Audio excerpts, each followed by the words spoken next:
Hello to the pessimistic, optimistic, and everyone in between. My name is Connor Philippine. Welcome back to the Minnesotan Sports Podcast. I'm recording this one with still like 4.5 minutes left in this game, but it is over because the Falcons are up by 9, driving, and our defensive injuries have officially gotten too much for us to handle.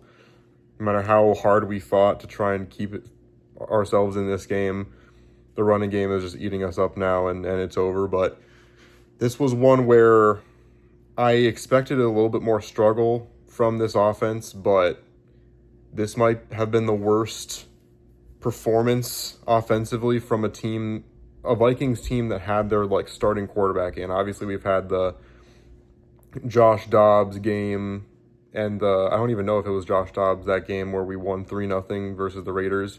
There's been multiple games where we've had a backup in where it was worse. But with our starter in, this might be the worst offensive performance I've ever seen as a Vikings fan, which is really saying something. There's just way too many factors for me to even remember from this game. First of all, the defense, so much props to them. It was incredible up until this last point of the game, to give up 12 points over the first 3 quarters of a game where you have pretty much at least one major impact player at each level of our defense missing in this game, besides the defensive line was pretty much healthy going in. But obviously it's kind of Van Ginkel's basically on the line, half the plays and half not. But Van Ginkel was hurt. And then obviously we have I don't know why I'm blanking on his name, Blake Cashman, on the IR with his hamstring injury. Those two things definitely were a factor. But the defense was amazing in this game, especially considering the injuries. It was really the offense that absolutely sunk us. And obviously part of it is our O-line was not firing on all cylinders. It was a horrible game for our O-line. Of course, Kelly gets hurt again. He's now in concussion protocol. So all the people saying, you're excited about Kelly now, but he's made of glass, so it's not going to last long. So far, you've been pretty right. He was, coming in and out of the game last week with a toe injury, and now he's in concussion protocol this week. And him, being kind of the play caller, or not the play caller, but kind of the nucleus of this offense, and missing him was a big factor later in the game.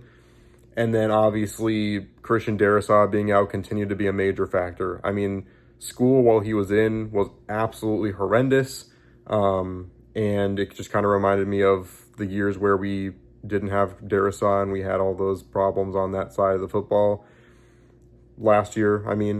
And then after he came out, I don't even know who's in now, but he's been just as bad. So the offensive line definitely was a factor, but this was just kind of I don't want to say inexcusably bad, but almost inexcusably bad from J.J. McCarthy. I hate to say it because he had such a great redemption arc last week, and he came in this week thinking, okay, O'Connell's going to give him the whole playbook. He's going to let him kind of just fire on all cylinders. I talked about it in my video about how we need to be more aggressive in this game, and J.J. McCarthy needs to kind of have a run and gun approach. On one hand, the offensive line didn't really give him an opportunity to take very many risks down the field, but also he was missing throws all game long. Even when he wasn't under immediate pressure, even dump-offs going for 5 or 6 yards, he was missing. That 8 or 9 yard pass that was intercepted on the sideline, the throw that ended up being too low for JJ where he was at the sticks that would have been a first down, all of those plays.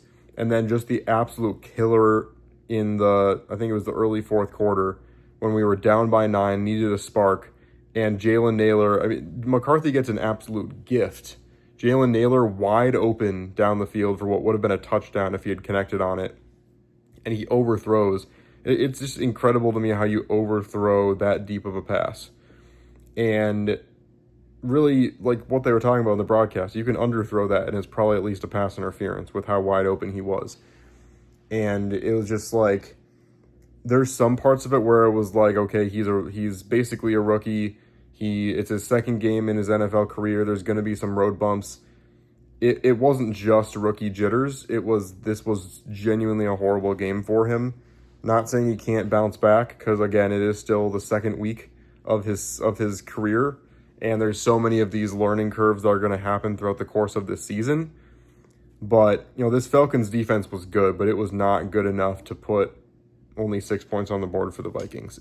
There was a situation where we had the ball on the 2-yard line, and in our own stadium, we had a delay of game. I understand that the ref got in the way, but you have to call that timeout or rush to the line and make that happen, because to be on the 2-yard line and not punch it in, I mean, if we had punched that ball in, it still would have been a 1-possession game at this point, this late in the game, with how well our defense was playing. So just absolutely horrible performance by our offense. Even some situations where our offense were dropping passes as well. So it's just, I don't know how long it's going to take to figure it out. Hopefully we figure it out a little bit, because we're going to the game on next Sunday versus the Bengals. So hopefully we get a little bit better of an offensive performance in that one, because with how bad that Bengals, I'm just watching the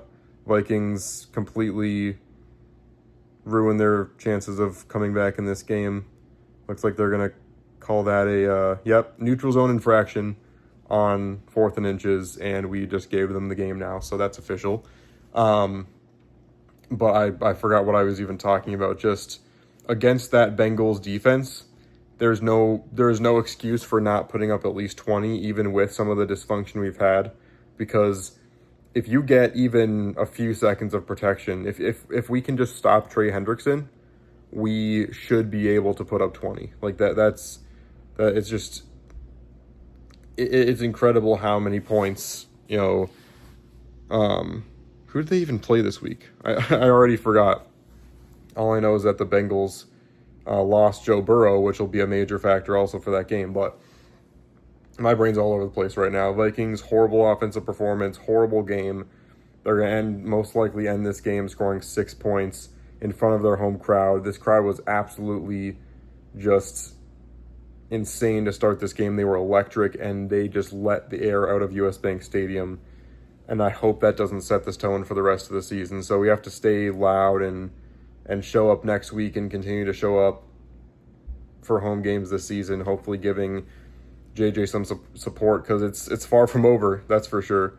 He's going to put it together and he's going to figure it out. But man, the way this defense played, we just had to be decent in this game to win it, and we still didn't. And that's the final nail in the coffin. The touchdown there by Algier puts the game away. But let me know in the comments what you think about the various reasons why we lost this game, what we could possibly do to fix this in the future.